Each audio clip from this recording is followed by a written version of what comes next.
Hello, ఉడకబెట్టిన పల్లీలు ఎంచిన పల్లీలు, ఉడకబెట్టిన పల్లీలు ఎంచిన పల్లీలు. ఏవో ఒక్కడు కొనడంలో పోయినా గెలువ కొడతా. సార్ మీరు పల్లీలు ఎలాగో అమ్మరు ఒక పాట పాడండి సార్ అంటే.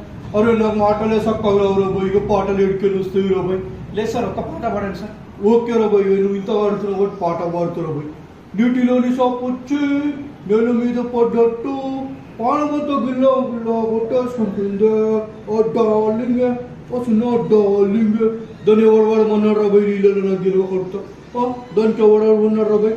చాలు చాలు చాలు, ఒక మీరు చాలా యాక్టింగ్ చేస్తున్నారు ఊహెచ్ గారు. ఇలాంటి యాక్టింగ్ నేను ఎప్పుడు చూడలేదు అసలు. మీ పర్ఫార్మెన్స్ చాలా బాగుంది, మీకు తెలుసా అసలు. మరి అదేవిధంగా బిత్తు సత్యం ఉడకబట్టిన ఫలీలు ఎంచిన ఫలీలు, ఉడకబెట్టిన ఫలీలు అమ్ముతారండి, ఎంచిన ఫలీలు అమ్ముతారండి. మా సావిత్రక్క పొలంలో మొత్తం ఫుల్గా తింటుంది. ఉడకబెట్టిన ఫలీలు తింటుంది, ఎంచిన ఫలీలు తింటుంది. ఫాస్ట్ ఫాడ్ల మొక్కది ఎట్లయినా తింటుంది, తినకపోతే ఊరుకుంటారు. చాలు చాలు బిత్తు సత్య గారు, మీరు నిజంగా చెప్పాలంటే పల్లీని మింగేశారు అనుకుందాం. మరి అదేవిధంగా తీసుకుంటే సుమన్ శెట్టి గారు.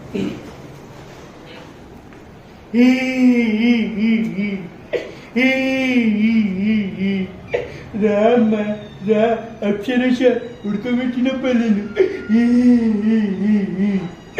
ఎంచిన పల్లెలు. చాలు చాలు, నువ్వు చాలా బాగా ఏడ్చేసావు. ఇంతకంటే ఎక్కువ ఏడిస్తే ప్రోమోలో నుంచి నేను తీసేస్తాము. మరి అదేవిధంగా చూసుకుంటే షర్మిల గారు. ఉడకబెట్టిన పల్లీలు అమ్ముతాం, ఎండబెట్టిన పల్లీలు అమ్ముతాం, ఎక్కడ పడితే అక్కడ పల్లీలు అమ్ముతాం.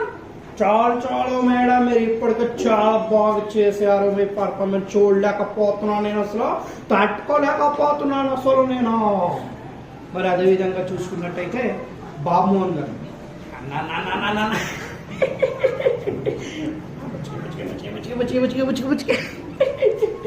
ఉడకబెట్టిన పల్లీలనా, ఉడకబెట్టిన పల్లీల కళ్ళకు మంచిగా ఉంటాయనా, ఎంచిన పల్లీలనా, ఎంచిన పల్లీల. చాలు చాలు బాబుమోహన్ గారు, నిజంగా చెప్పాలంటే మీరు చాలా బాగా చేశారు. అసలు ఇలాంటిది ఎవరు కూడా చేస్తుండరు బాబుమోహన్ గారు. కొంచెం